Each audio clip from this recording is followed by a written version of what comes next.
télé du triangle, la télévision qu'il vous fallait. Personne qui est connecté à la télé du triangle, je prophétise maintenant que des oppresseurs soient blessés. Amen. Soient blessés. Amen. La tête vomit.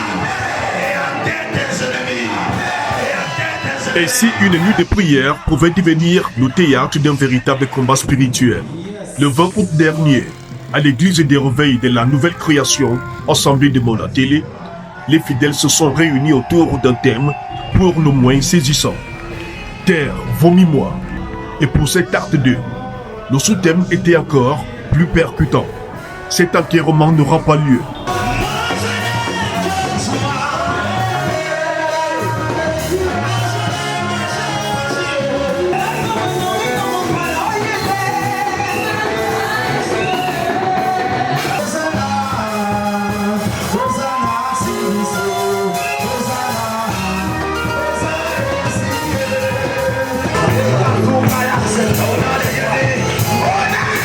Pendant cette nuit particulière, les chrétiens ont élevé leur voix vers Dieu dans la louange et l'adoration.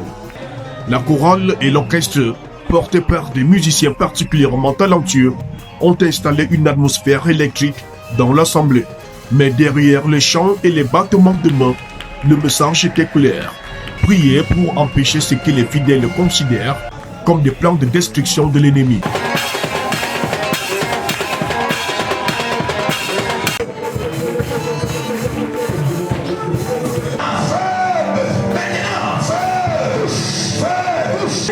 Le mariage là, le voyage,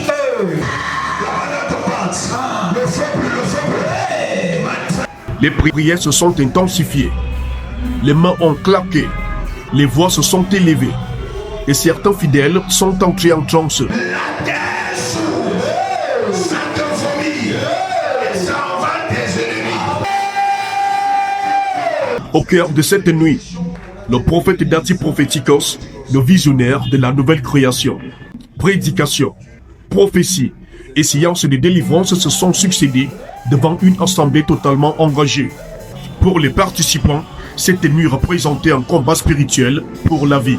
Comme la Bible peut le dire, terre, terre, malheur à vous. Alors ici, l'Éternel s'est adressé à la terre. Alors nous aussi, sous cette même onction, nous parlons donc à la terre. Nous lui demandons de nous vomir. Parce qu'il peut arriver que le sorcier qui a enterré ton mariage, qui a enterré ta vie, ta destinée ne soit plus là. Mais tu restes prisonnier dans cette terre. Alors puisque la nature a les oreilles et peut écouter la parole de l'Éternel. Alors, l'événement terre, vomis-moi, c'est pour rappeler à la terre. Parce que nous vivons sur la terre. Donc si il y a un élément majeur utilisé par la sorcellerie contre nous, la terre en fait partie. Et c'est pourquoi nous la rappelons à travers de cet événement de nous vomir, comme nous le faisons chaque année. Mais que s'est-il réellement passé cette nuit-là? Et qu'ont vécu ceux qui étaient pris? J'ai demandé à Dieu de me visiter dans mes finances. J'ai demandé aussi de me visiter pour le célibat, il me visite. J'ai le célibat dans ma vie. Parce que je veux le mariage, je veux l'abondance financière. Et je sens que Dieu m'a visité, je sens que je suis tellement fier de Jésus, fier de lui. Beaucoup d'enfants de Dieu sont combattus. Beaucoup n'évoluent pas parce qu'ils sont attachés dans leur village. Ils sont combattus par les ennemis, par leurs ennemis. Mon sujet de prière, c'était que Dieu me donne du travail parce que depuis, je cherche du travail et je ne trouve pas. Terre, vomis-moi, était donc à son acte 2. Une nuit de prière, de louanges, de prophéties et de délivrance qui aura marqué les esprits à Monatélé. Mais une question demeure. Et vous, pensez-vous qu'une prière peut réellement changer une destinée annoncée? Dites-le nous en commentaire.